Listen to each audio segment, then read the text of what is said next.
What's up, folks? I'm Dan, and welcome to I've Been Meaning to Read That, the show where I read books out loud that I've been meaning to read. Let's go.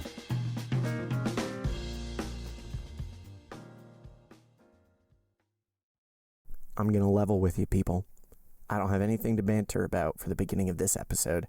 I am too excited to see what happens between the Count and Morcerf during this duel that's coming up. So let's just not even beat around the bush for a second. Let's find out what happens. Chapter 90, The Meeting. After Mercedes had left Monte Cristo, he fell into profound gloom. Around him and within him, the flight of thought seemed to have stopped. His energetic mind slumbered, as the body does after extreme fatigue. "What?" said he to himself, while the lamp and the wax lights were nearly burnt out, and the servants were waiting impatiently in the anteroom. "What? This edifice, which I have been so long preparing, which I have reared with so much care and toil, is to be crushed by a single touch, a word, a breath? Yes, this self, of whom I thought so much, of whom I was so proud, who had appeared so worthless in the dungeons of the Chateau d'If, and whom I had succeeded in making so great, will be but a lump of clay tomorrow. Alas, it is not the death of the body I regret, for is not the destruction of the vital principle, the repose to which everything is tending, to which every unhappy being aspires? Is not this the repose of matter after which I so long sighed, and which I was seeking to attain by the painful process of starvation when Faria appeared in my dungeon? What is death for me? One step farther into rest, two, perhaps, into silence. No, it is not existence, then, that I regret, but the ruin of projects so slowly carried out, so laboriously framed. Providence is now opposed to them, when I most thought it would be propitious. It is not God's will that they should be accomplished.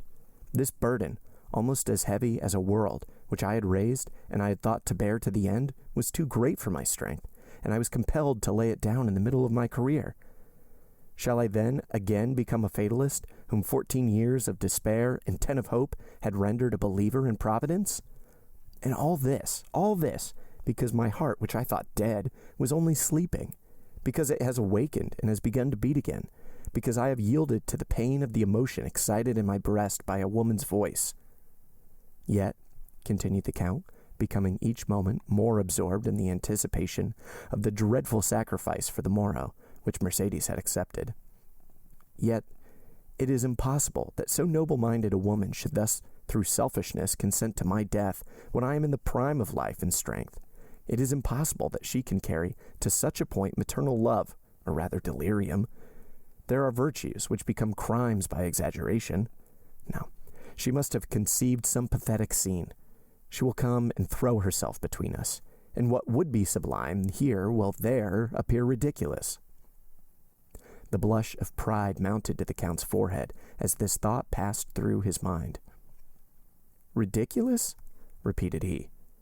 "And the ridicule will fall on me. I? Ridiculous? No, I would rather die." By thus exaggerating to his own mind the anticipated ill fortune of the next day, to which he had condemned himself by promising Mercedes to spare her son, the Count at last exclaimed, "Folly! Folly, folly, to carry generosity so far as to put myself up as a mark for that young man to aim at. He will never believe that my death was suicide, and yet it is important for the honor of my memory. And this surely is not vanity, but a justifiable pride. It is important the world should know that I have consented by my free will to stop my arm, already raised to strike, and that with the arm which has been so powerful against others, I have struck myself. It must be, it shall be." Seizing a pen, he drew a paper from a secret drawer in his desk, and wrote at the bottom of the document, which was no other than his will, made since his arrival in Paris, a sort of codicil, clearly explaining the nature of his death. "I do this, oh my God," said he with his eyes raised to heaven, "as much for thy honor as for mine. I have, during 10 years, considered myself the agent of thy vengeance, and other wretches, like Morcerf, Danglars, Villefort, even Morcerf himself, must not imagine that chance has freed them from their enemy. Let them know, on the contrary, that their punishment, which had been decreed by Providence, is only delayed by my present determination, and although they escape it in this world, it awaits them in another, and that they are only exchanging time for eternity. While he was thus agitated by gloomy uncertainties, wretched waking dreams of grief, the first rays of morning pierced his windows and shone upon the pale blue paper on which he had just inscribed his justification of providence. It was just 5 o'clock in the morning when a slight noise like a stifled sigh reached his ear. He turned his head, looked around him, and saw no one, but the sound was repeated distinctly enough to convince him of its reality. He arose, and quietly opening the door of the drawing-room, saw Haydée, who had fallen on a chair with her arms hanging down and her beautiful head thrown back. She had been standing at the door to prevent his going out without seeing her, until sleep, which the young cannot resist, had overpowered her frame, wearied as she was with watching. The noise of the door did not awaken her, and Monte Cristo gazed at her with affectionate regret. "She remembered that she had a son," said he, "and I forgot I had a daughter." Then, shaking his head sorrowfully, "Poor Haydée," said he. "She wished to see me, to speak to me. She has feared or guessed something. I cannot go without taking leave of her. I cannot die without confiding her to someone." He quietly regained his seat and wrote under the other lines, "I bequeath to Maximilian Morel, captain of Spahis, and son of my former patron Pierre Morel, shipowner at Marseille, the sum of 20 millions, a part of which may be offered to his sister Julie and brother-in-law Emmanuel, if he does not fear this increase of fortune may mar their happiness. These 20 millions are concealed in my grotto at Monte Cristo, of which Bertuccio knows the secret. If his heart is free, and he will marry Haydée, the daughter of Ali Pasha of Yanina, whom I have brought up with the love of a father, and who has shown the love and tenderness of a daughter for me, he will thus accomplish my last wish. This will has already constituted Haydée heiress of the rest of my fortune, consisting of lands, funds in England, Austria, and Holland, furniture in my different palaces and houses, and which, without the 20 millions and the legacies to my servants, may still amount to 60 millions. He was finishing the last line when a cry behind him made him start, and the pen fell from his hand. "Haydée," said he, "did you read it?" "Oh, my lord," said she, "why are you writing thus at such an hour?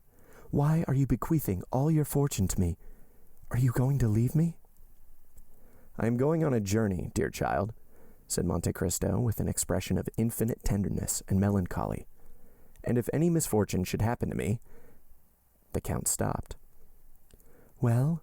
asked the young girl, with an authoritative tone the count had never observed before, and which startled him. "Well, if any misfortune happened to me," replied Monte Cristo, "I wish my daughter to be happy." Haydée smiled sorrowfully and shook her head. "Do you think of dying, my lord?" said she. "The wise man, my child, has said, it is good to think of death." "Well, if you die," said she, "bequeath your fortune to others, for if you die, I shall require nothing." And, taking the paper, she tore it in 4 pieces and threw it into the middle of the room. Then, the effort having exhausted her strength, she fell, not asleep this time, but fainting on the floor. The count leaned over her and raised her in his arms, and seeing that sweet pale face, those lovely eyes closed, that beautiful form motionless and to all appearance lifeless, the idea occurred to him for the first time that perhaps she loved him otherwise than as a daughter loves a father. "Alas," murmured he with intense suffering, "I might then have been happy yet." Then he carried Haydée to her room, resigned her to the care of her attendants, and returned to his study, which he shut quickly this time. He again copied the destroyed will. As he was finishing, the sound of a cab entering the yard was heard. Monte Cristo approached the window and saw Maximilian and Emmanuel alight. "Good," said he. "It's time." And he sealed his will with 3 seals. A moment afterwards he heard a noise in the drawing-room, and went to open the door himself. Morel was there. He had come 20 minutes before the time appointed. "I am perhaps come too soon, Count," said he, "but I frankly acknowledge that I have not closed my eyes all night, nor has anyone in my house. I need to see you strong in your courageous assurance to recover myself." Monte Cristo could not resist this proof of affection. He not only extended his hand to the young man, but flew to him with open arms. "Morel," said he, It is a happy day for me to feel that I'm beloved by such a man as you. Good morning, Emmanuel. You will come with me then, Maximilian? Did you doubt it? Said the young captain. But if I were wrong... I watched you during the whole scene of that challenge yesterday. I've been thinking of your firmness all night, and I said to myself that justice must be on your side, or man's countenance is no longer to be relied on. But, Morel, Albert is your friend. Simply an acquaintance, sir. You met on the same day you first saw me? Yes, that's true, but I should not have recollected it if you had not reminded me. Thank you, Morel. Then, ringing the bell once, Look, said he to Ali, who came immediately. Take that to my solicitor. It is my will, Morel. When I am dead, you will go and examine it. What? Said Morel. You dead? Yes. Must I not be prepared for everything, dear friend? But what did you do yesterday after you left me? I went to Tortoni's, where, as I expected, I found Beauchamp and Chateau Renaud. I own I was seeking them. Why, when all was arranged? Listen, Count, the affair is serious and unavoidable. Did you doubt it? No, the offense was public, and everyone is already talking of it. Well? Well, I hope to get an exchange of arms, to substitute the sword for the pistol. The pistol is blind. Have you succeeded? Asked Monte Cristo quickly, with an imperceptible gleam of hope. No, for your skill with the sword is so well known. Ah, who has betrayed me? The skillful swordsman whom you have conquered. And you failed? They positively refused. Morel, said the Count, have you ever seen me fire a pistol? Never. Well, we have time. Look. Monte Cristo took the pistols he held in his hand when Mercedes entered, and, fixing an ace of clubs against the iron plate, with 4 shots he successively shot off the 4 sides of the club. At each shot, Morel turned pale. He examined the bullets with which Monte Cristo performed this dexterous feat, and saw that they were no larger than buckshot. It's astonishing, said he. Look, Emmanuel. Then, turning towards Monte Cristo, Count, said he, in the name of all that is dear to you, I entreat you not to kill Albert. The unhappy youth has a mother. You're right, said Monte Cristo, and I have none. These words were uttered in a tone which made Morel shudder. You are the offended party, Count. Doubtless. What does that imply? That you will fire first. I fire first? Oh, I obtained, or rather claimed that. We had conceded enough for them to yield us that. And at what distance? 20 paces. A smile of terrible import passed over the Count's lips. Morel, said he, do not forget what you have just seen. The only chance for Albert's safety, then, will arise from your emotion. I suffer from emotion, said Monte Cristo. Or from your generosity, my friend. To so good a marksman as you are, I may say what would appear absurd to another. What's that? Break his arm, wound him, but do not kill him. I will tell you, Morel, said the Count, that I do not need entreating to spare the life of Monsieur de Morcerf. He shall be so well spared that he will return quietly with his 2 friends, while I... And you? That will be another thing. I shall be brought home. No, no, cried Maximilian, quite unable to restrain his feelings. As I told you, my dear Morel, Monsieur de Morcerf will kill me. Morel looked at him in utter amazement. But what has happened, then, since last evening? The same thing that happened to Brutus the night before the Battle of Philippi. I have seen a ghost. And that ghost told me, Morel, that I have lived long enough. Maximilian and Emmanuel looked at each other. Monte Cristo drew out his watch. Let us go, said he. It is 5 minutes past 7, and the appointment was for 8 o'clock. A carriage was in readiness at the door. Monte Cristo stepped into it with his 2 friends. He had stopped a moment in the passage to listen at a door, and Maximilian and Emmanuel, who had considerately passed forward a few steps, thought they heard him answer by a sigh to a sob from within. As the clock struck 8, they drove up to the place of meeting. We are first, said Morel, looking out of the window. Excuse me, sir, said Baptistine, who had followed his master with indescribable terror. "But I think I see a carriage down there under the trees." Monte Cristo sprang lightly from the carriage and offered his hand to assist Emmanuel and Maximilian. The latter retained the Count's hand between his. "I like," said he, "to feel a hand like this when its owner relies on the goodness of his cause."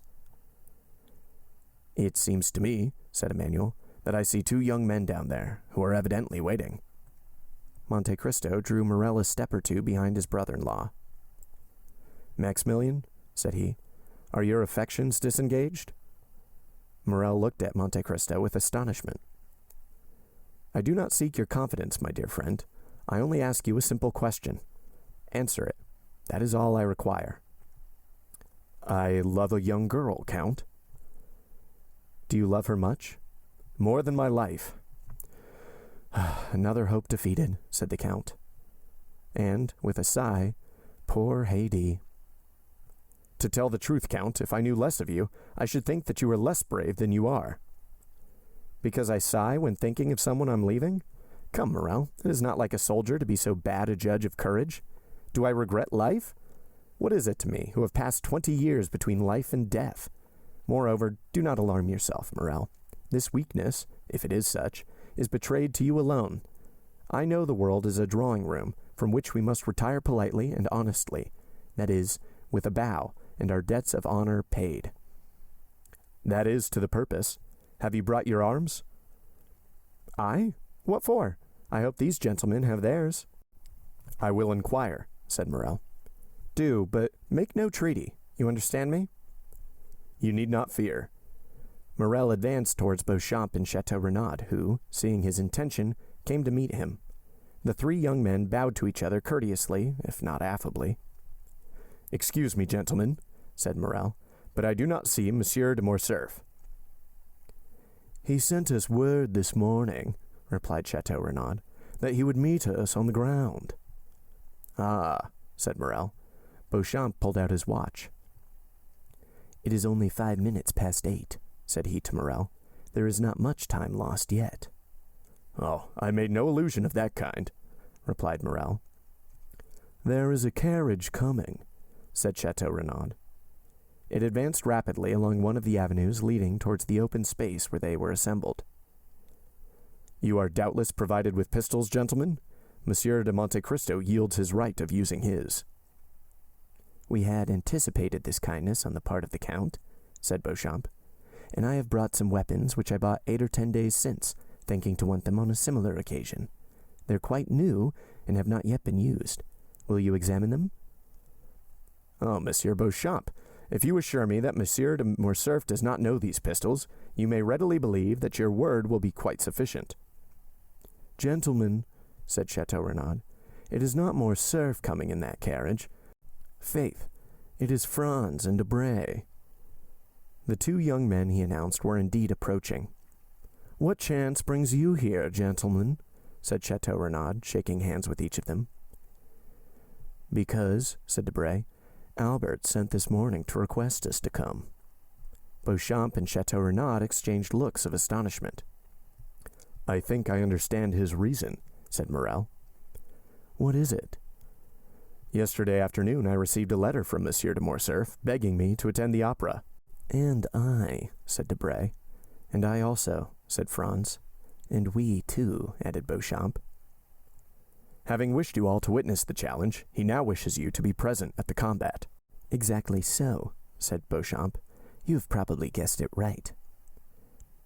"But after all these arrangements, he does not come himself," said Chateau Renaud. "Albert is 10 minutes after time." "There he comes," said Beauchamp, "on horseback at full gallop, followed by a servant." "How imprudent," said Chateau Renaud, "to come on horseback to fight a duel with pistols, after all the instructions I had given him." "And besides," said Beauchamp, "with a collar above his cravat, an open coat, and white waistcoat, why has he not painted a spot upon his heart? It would have been more simple." Meanwhile, Albert had arrived within 10 paces of the group formed by the 5 young men. He jumped from his horse, threw the bridle on his servant's arms, and joined them. He was pale, and his eyes were red and swollen. It was evident that he had not slept. A shade of melancholy gravity overspread his countenance, which was not natural to him. "I thank you, gentlemen," said he, "for having complied with my request. I feel extremely grateful for this mark of friendship." Morel had stepped back as Morcerf approached and remained at a short distance. "And to you also, Monsieur Morel, my thanks are due. Come, there cannot be too many." "Sir," said Maximilian, "you are not perhaps aware that I am Monsieur de Monte Cristo's friend?" "I was not sure, but I thought it might be so. So much the better. The more honorable men there are here, the better I shall be satisfied." "Monsieur Morel," said Chateau Renaud, "will you apprise the Count of Monte Cristo that Monsieur de Morcerf has arrived, and we are at his disposal?" Morel was preparing to fulfill his commission. Beauchamp had meanwhile drawn the box of pistols from the carriage. "Stop, gentlemen," said Albert. "I have 2 words to say to the Count of Monte Cristo." "In private?" asked Morel. "No, sir, before all who are here." Albert's witnesses looked at each other. Franz and Debray exchanged some words in a whisper, and Morel, rejoiced at this unexpected incident, went to fetch the Count, who was walking in a retired path with Emmanuel. "What does he want with me?" said Monte Cristo. "I do not know, but he wishes to speak to you." "Ah," said Monte Cristo. "I trust he is not going to tempt me by some fresh insult." "I do not think that such is his intention," said Morel. The Count advanced, accompanied by Maximilian and Emmanuel. His calm and serene look formed a singular contrast to Albert's grief-stricken face, who approached also, followed by the other 4 young men. When at 3 paces distant from each other, Albert and the Count stopped. "Approach, gentlemen," said Albert. "I wish you not to lose one word of what I am about to have the honor of saying to the Count of Monte Cristo, for it must be repeated by you to all who will listen to it, strange as it may appear to you." "Proceed, sir," said the Count. "Sir," said Albert, at first with a tremulous voice, but which gradually became firmer, "I reproached you with exposing the conduct of Monsieur de Morcerf in Epirus, for guilty as I knew he was, I thought you had no right to punish him, but I've since learned that you had that right. It is not Fernand Mondego's treachery towards Ali Pasha which induces me so readily to excuse you, but the treachery of the fisherman Fernand towards you, and the almost unheard of miseries which were its consequences. And I say, and proclaim it publicly, that you were justified in revenging yourself on my father, and I, his son, thank you for not using greater severity." Had a thunderbolt fallen in the midst of the spectators of this unexpected scene, it would not have surprised them more than did Albert's declaration. As for Monte Cristo, his eyes slowly rose towards heaven with an expression of infinite gratitude. He could not understand how Albert's fiery nature, of which he had seen so much among the Roman bandits, had suddenly stooped to this humiliation. He recognized the influence of Mercédès, and saw why her noble heart had not opposed the sacrifice she knew beforehand would be useless. "Now, sir," said Albert, "if you think my apology sufficient, pray give me your hand. Next to the merit of infallibility which you appear to possess, I rank that of candidly acknowledging a fault. But this confession concerns me only. I acted well as a man, but you have acted better than man. An angel alone could have saved one of us from death. That angel came from heaven, if not to make us friends, which, alas, fatality renders impossible, at least to make us esteem each other." Monte Cristo, with moistened eye, heaving breast and lips half open, extended to Albert a hand which the latter pressed with a sentiment resembling respectful fear. "Gentlemen," said he, "Monsieur de Monte Cristo receives my apology. I had acted hastily towards him. Hasty actions are generally bad ones. Now my fault is repaired. I hope the world will not call me cowardly for acting as my conscience dictated, but if anyone should entertain a false opinion of me," added he, drawing himself up as if he would challenge both friends and enemies, "I shall endeavor to correct his mistake." "What happened during the night?" asked Beauchamp of Chateau Renaud. "We appear to make a very sorry figure here." "In truth, what Albert has just done is either very despicable or very noble," replied the Baron. "What can it mean?" said Debray to Franz. The Count of Monte Cristo acts dishonorably to Monsieur de Morcerf, and is justified by his son.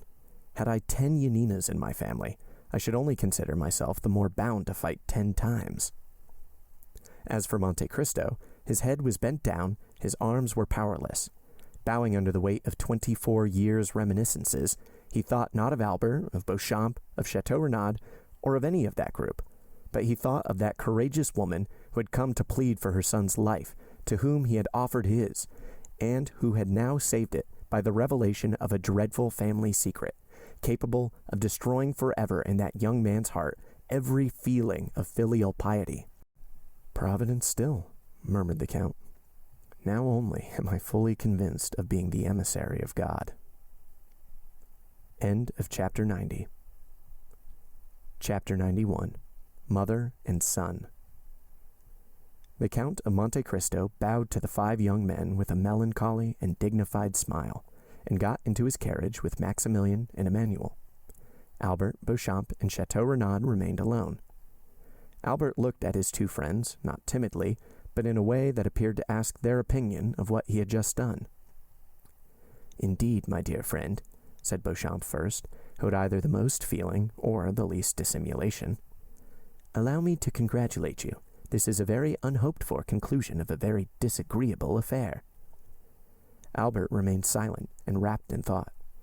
Chateau Renaud contented himself with tapping his boot with his flexible cane. "Are we not going?" said Albert after this embarrassing silence. "When you please," replied Beauchamp. "Allow me only to compliment Monsieur de Morcerf, who has given proof today of rare chivalric generosity." "Oh, yes," said Chateau Renaud. "It is magnificent," continued Beauchamp, "to be able to exercise so much self-control." "Assuredly. As for me, I should have been incapable of it," said Chateau Renaud with most significant coolness. "Gentlemen," interrupted Albert, "I think you did not understand that something very serious had passed between Monsieur de Monte Cristo and myself." Possibly, said Beauchamp immediately. "But every simpleton would not be able to understand your heroism, and sooner or later you will find yourself compelled to explain it to them more energetically than would be convenient to your bodily health and the duration of your life. May I give you a friendly counsel? Set out for Naples, The Hague, or St. Petersburg, calm countries where the point of honor is better understood than among our hot-headed Parisians. Seek quietude and oblivion, so that you may return peaceably to France after a few years. Am I not right, Monsieur de Chateau Renaud?" "That is quite my opinion," said the gentleman. "Nothing induces serious duels so much as a duel forsworn." "Thank you, gentlemen," replied Albert with a smile of indifference. "I shall follow your advice, not because you give it, but because I had before intended to quit France. I thank you equally for the service you have rendered me in being my seconds. It is deeply engraved on my heart, and, after what you have just said, I remember that only." Chateau Renaud and Beauchamp looked at each other. The impression was the same on both of them, and the tone in which Morcerf had just expressed his thanks was so determined that the position would have become embarrassing for all if the conversation had continued. "Goodbye, Albert," said Beauchamp suddenly, carelessly extending his hand to the young man. The latter did not appear to arouse from his lethargy. In fact, he did not notice the offered hand. "Goodbye," said Chateau Renaud in his turn, keeping his little cane in his left hand and saluting with his right. Albert's lips scarcely whispered, "Goodbye," but his look was more explicit. It expressed a whole poem of restrained anger, proud disdain, and generous indignation. He preserved his melancholy and motionless position for some time after his 2 friends had regained their carriage. Then, suddenly unfastening his horse from the little tree to which his servant had tied it, he mounted and galloped off in the direction of Paris. In a quarter of an hour he was entering the house in the Rue de Helder. As he alighted, he thought he saw his father's pale face behind the curtain of the Count's bedroom. Albert turned away his head with a sigh and went to his own apartments. He cast one lingering look on all the luxuries which had rendered life so easy and so happy since his infancy. He looked at the pictures whose faces seemed to smile, and the landscapes which appeared painted in brighter colors. Then he took away his mother's portrait with its oaken frame, leaving the gilt frame from which he took it black and empty. Then he arranged all his beautiful Turkish arms, his fine English guns, his Japanese china, his cups mounted in silver, his artistic bronzes by Foucher or Berrier, examined the cupboards, and placed the key in each, threw into a drawer of his secretaire, which he left open, all the pocket money he had about him, and with it the 1,000 fancy jewels from his vases and jewel boxes. Then he made an exact inventory of everything, and placed it in the most conspicuous part of the table, after putting aside the books and papers which had collected there. At the beginning of this work, his servant, notwithstanding orders to the contrary, came to his room. "What do you want?" asked he, with a more sorrowful than angry tone. "Pardon me, sir," replied the valet. "You had forbidden me to disturb you, but the Count de Morcerf has called me." "Well?" said Albert. "I did not like to go to him without first seeing you." "Why?" "Because the Count is doubtless aware that I accompanied you to the meeting this morning." "It is probable," said Albert. "And since he has sent for me, it is doubtless to question me on what happened there. What must I answer?" "The truth." "Then I shall say the duel did not take place?" "You will say I apologize to the Count of Monte Cristo. Go." The valet bowed and retired, and Albert returned to his inventory. As he was finishing this work, the sound of horses prancing in the yard and the wheels of a carriage shaking his window attracted his attention. He approached the window and saw his father get into it and drive away. The door was scarcely closed when Albert bent his steps to his mother's room, and, no one being there to announce him, he advanced to her bedchamber, and, distressed by what he saw and guessed, stopped for one moment at the door. As if the same idea had animated these two beings, Mercedes was doing the same in her apartments that he had just done in his. Everything was in order. Laces, dresses, jewels, linen, money, all were arranged in the drawers, and the Countess was carefully collecting the keys. Albert saw all these preparations and understood them, and exclaiming, "My mother!" he threw his arms around her neck. The artist who could have depicted the expression of these two countenances would certainly have made of them a beautiful picture. All these proofs of an energetic resolution, which Albert did not fear on his own account, alarmed him for his mother. "What are you doing?" asked he. "What were you doing?" replied she. "Mother," exclaimed Albert, so overcome he could scarcely speak. "it is not the same with you and me. You cannot have made the same resolution I have, for I have come to warn you that I bid adieu to your house, and to you." "I also," replied Mercedes, "am going, and I acknowledge I had depended on your accompanying me. Have I deceived myself?" "Mother," said Albert with firmness, "I cannot make you share the fate I have planned for myself. I must live henceforth without rank and fortune, and to begin this hard apprenticeship I must borrow from a friend the loaf I shall eat until I have earned one. So, my dear mother, I am going at once to ask Franz to lend me the small sum I shall require to supply my present wants." "You, my poor child, suffer poverty and hunger? Oh, do not say so. It will break my resolutions." "But not mine, mother," replied Albert. "I am young and strong. I believe I am courageous, and since yesterday I have learned the power of will. Alas, some have suffered so much, and yet live, and have raised a new fortune on the ruin of all the promises of happiness which heaven had made them, on the fragments of all the hope which God had given them. I have seen that, mother. I know that from the gulf in which their enemies have plunged them, they have risen with so much vigor and glory that in their turn they have ruled their former conquerors and have punished them.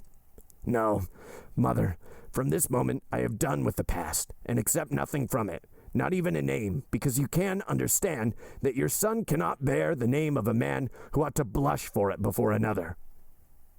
"Albert, my child," said Mercedes, "if I had a stronger heart, that is the counsel I would have given you.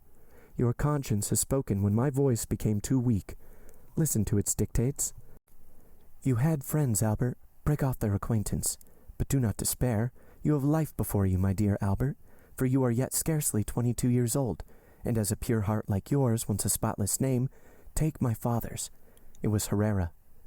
I am sure, my dear Albert, whatever may be your career, you will soon render that name illustrious. Then, my son, return to the world still more brilliant because of your former sorrows. And if I am wrong, still, let me cherish these hopes, for I have no future to look forward to. For me, the grave opens when I pass the threshold of this house." "I will fulfill all your wishes, my dear mother," said the young man. "Yes, I share your hopes. The anger of heaven will not pursue us, since you are pure and I am innocent. But, since our resolution is formed, let us act promptly. Monsieur de Morcerf went out about half an hour ago. The opportunity is favorable to avoid an explanation."